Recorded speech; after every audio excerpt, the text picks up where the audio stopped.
Ayuda idónea, audio 43, capítulo 22, parte 3. Estamos en el final de Aliento versus Solidaridad. Si percibes que tu marido empieza a sentirse ofendido o a sospechar de las motivaciones de quienes lo rodean, nunca lo compadezcas ni apoyes sus sentimientos heridos. Que el versículo lema de tu vida sea Filipenses 4:8. Y recuerda, Primera de Pedro 3 dice que incluso podemos ganar a nuestros maridos inconversos mediante nuestra conducta casta. Una conducta casta tiene más poder sobre un hombre que da compasión. ¿Aún habrá esperanza? Sí hay esperanza. Podemos esperar en la palabra de Dios cuando las circunstancias y el consejo están todos en contra.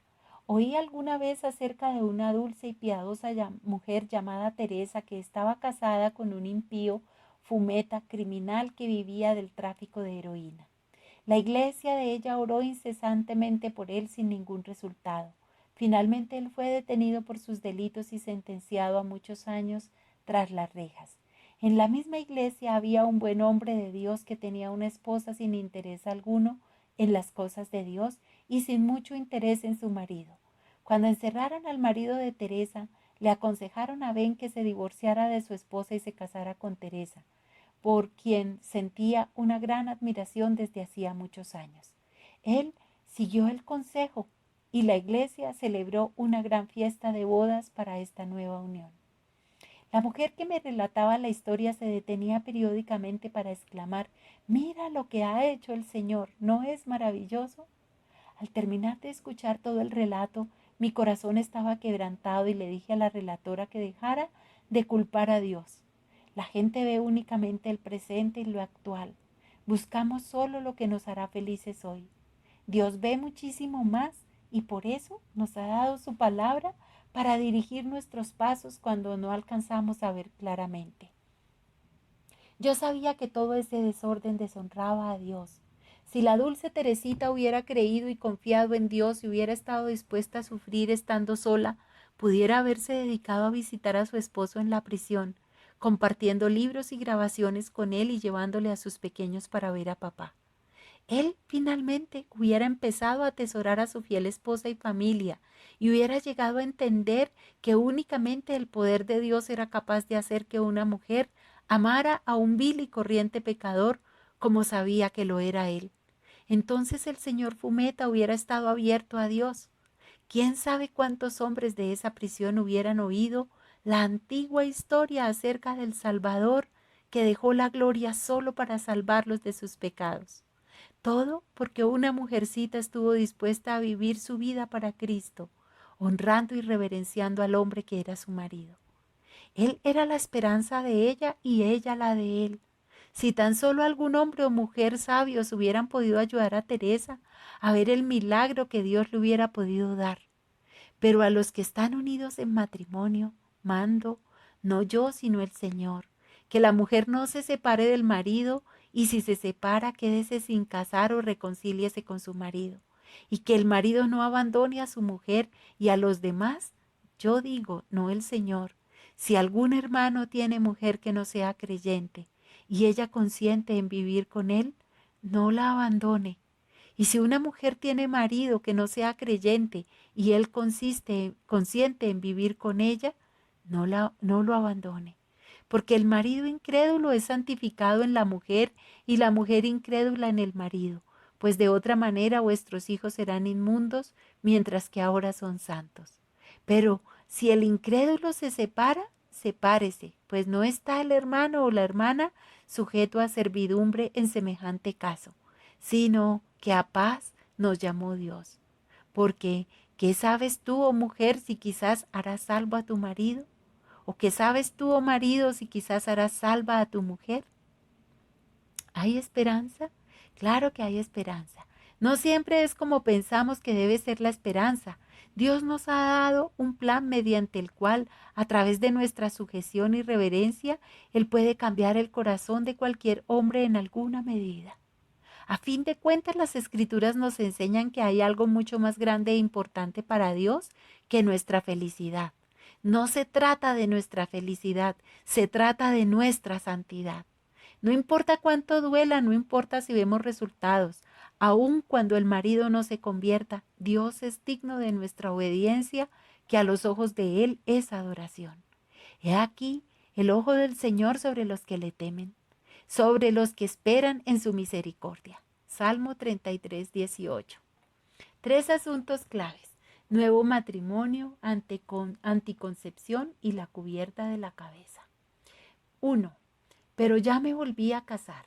Estimado señor Esper, es triste saber que uno se ha perdido la voluntad de Dios para su vida. Y yo deseo hacer la voluntad de Dios y con la ayuda de mi iglesia estoy dispuesta a poner mi vida por Cristo. Mi primer marido me dejó, me pidió el divorcio. Por supuesto que yo nunca acepté y ofreció darme todo, incluyendo a los niños, con la condición de que no exigiera pensión alimenticia. Si yo pedía eso, él iba a pelear los niños. Dejé que se saliera con la suya con tal de salvar a mis hijos. Él no era cristiano y vivía una vida egoísta y egocéntrica. Cuando dos están unidos en yugo desigual es tan difícil. Él no tenía ningún interés en la iglesia ni en leer la Biblia y era una mala influencia para mis hijos. No me dio tristeza verlo partir. 3 años más tarde conocí a Fred y me casé con él. Ambos éramos divorciados y los dos trajimos niños al nuevo matrimonio. Durante los últimos 12 años hemos tenido altas y bajas. Yo empecé a sentir que algo no era correcto en cuanto a nuestra unión sexual y le pedí que me concediera tiempo para analizarlo.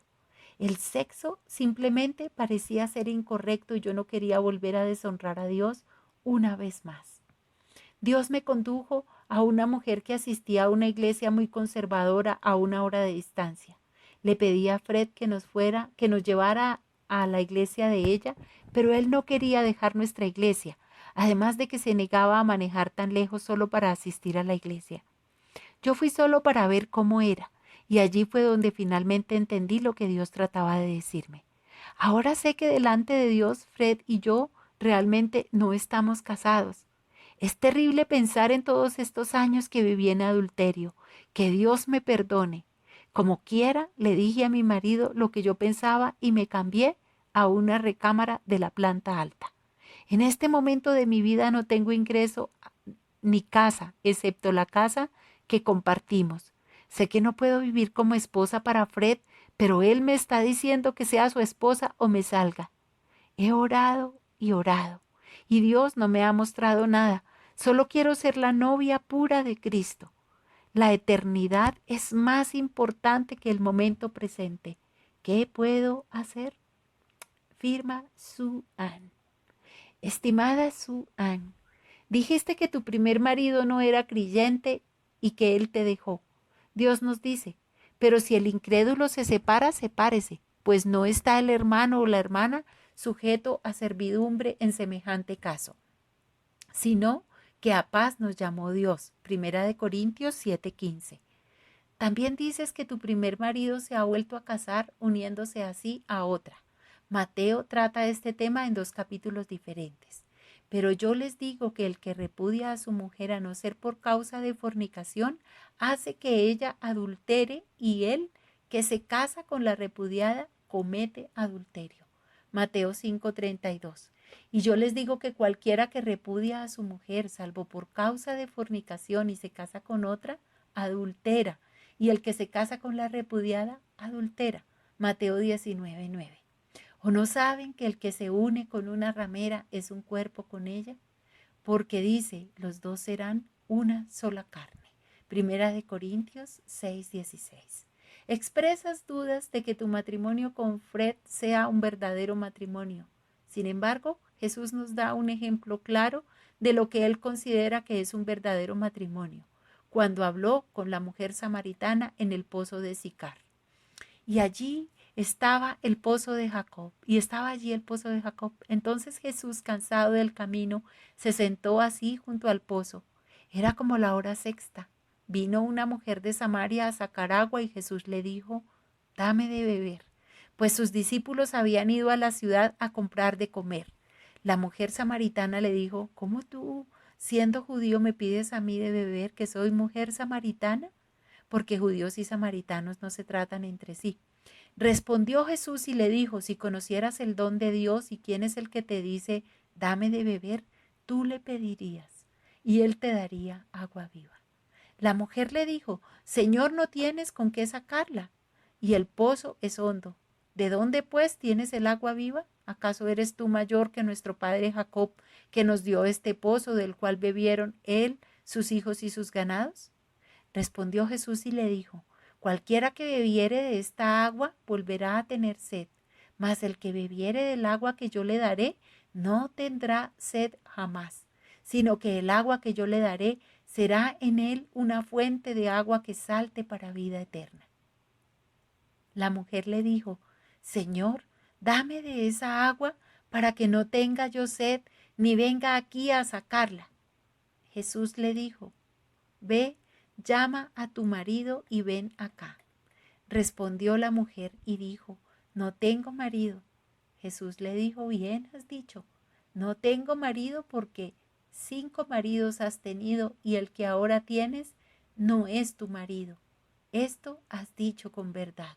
Juan 4, 6 al 18. Jesús distinguía claramente entre un compañero y un marido.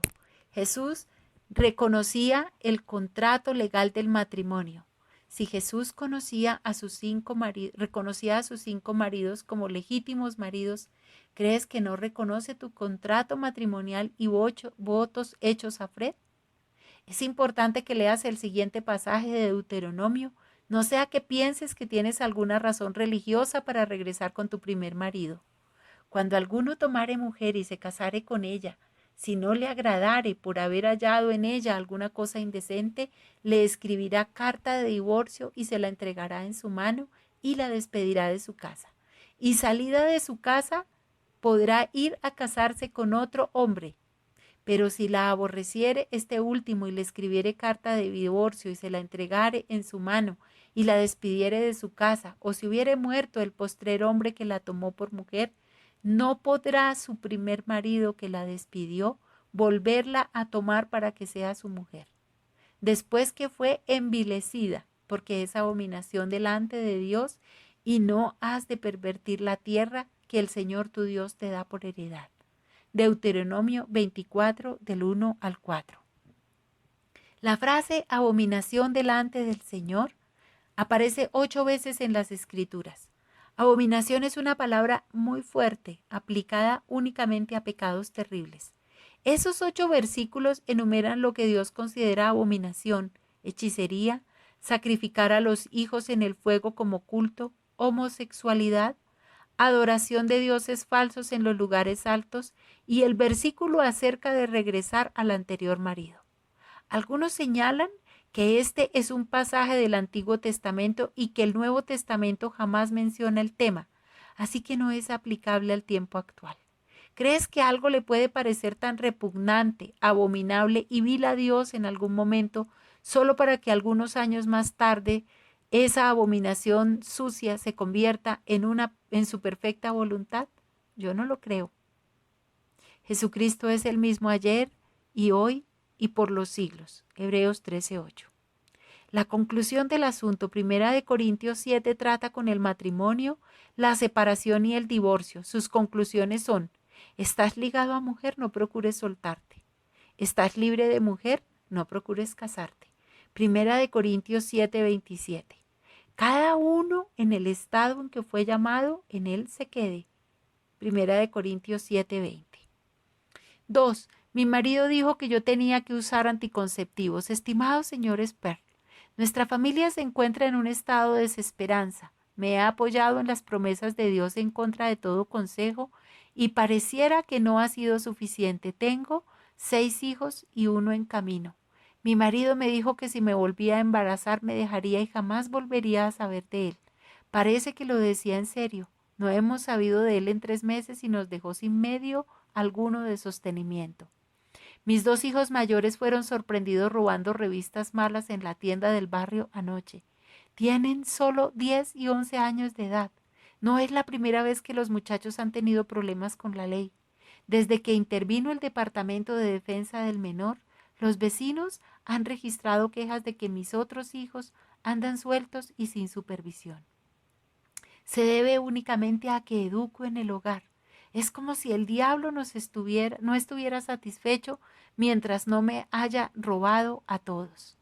Cuando nos casamos yo creía que mi esposo era un buen hombre. Trabajaba duro, asistía a la iglesia y le encantaba el coro. Tuve cuidado de casarme con un hombre que gozara de la aprobación de mis padres. Desde el principio él dijo que solo quería 2 hijos, cuando mucho. Él no es muy tolerante y no soporta el ruido ni el tiradero. Eso estaba bien conmigo hasta que el Señor me habló de la manera más dulce acerca de lo preciosos que son los niños para Él. Comprendí que yo ya no podía usar anticonceptivos cuando me enteré de cuántos métodos llamados anticonceptivos ocasionaban homicidio. Le supliqué a mi marido que escuchara al Señor y considerara su descendencia, pero cada vez que yo me embarazaba él parecía alejarse y aislarse más. Pasaron meses sin que tuviera relaciones conmigo y creo que era simplemente porque no quería tener más hijos. ¿Cómo es posible que un hombre que se dice ser salvo deje a su familia? Yo amo a todos mis dulces bebés. Sinceramente creía que mi esposo se arrepentiría. Necesito ayuda. Excepto por el Estado no tengo ingreso ni nadie que me proteja a mí ni a mis preciosos hijos. ¿A dónde me dirijo? ¿Cómo es posible que Dios nos haya abandonado? Si tienen algún consejo o algún lugar a donde podamos dirigirnos para encontrar refugio seguro, por favor escríbanme pronto. Firma Diana. Continuamos en el próximo.